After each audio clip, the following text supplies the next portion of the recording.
आहे।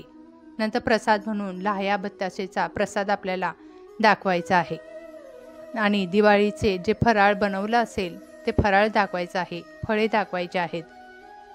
धन्वंतरी ही देवता आरोग्याची देवता आहे, म्हणून धन्वंतरीच्या उपासनेबरोबर घरगुती आयुर्वेदिक ग्रंथांचे वाचन करायचे आहे या दिवशी आणि आपल्याला दीर्घायुष्य आरोग्य यासाठी देवीजवळ प्रार्थना करायची आहे।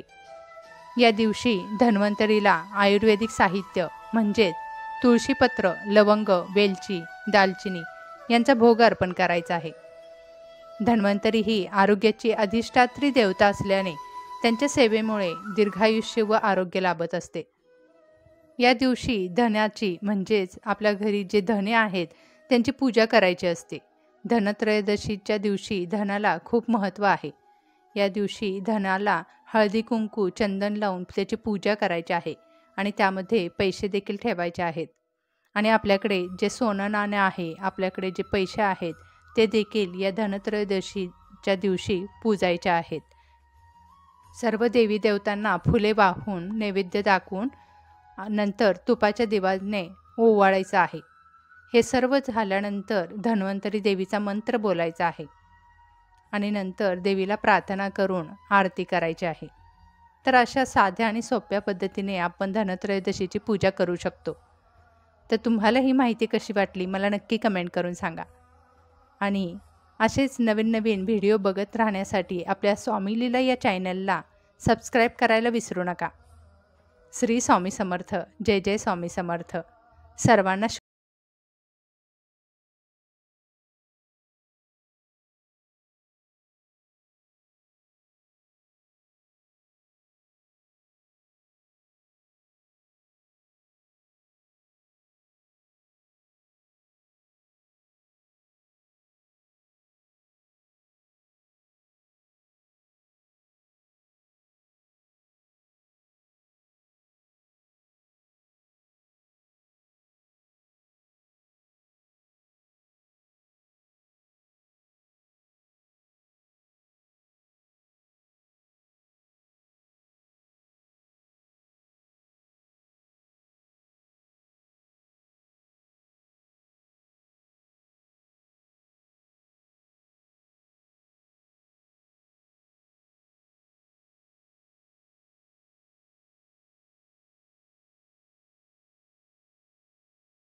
स्वामी समर्थ।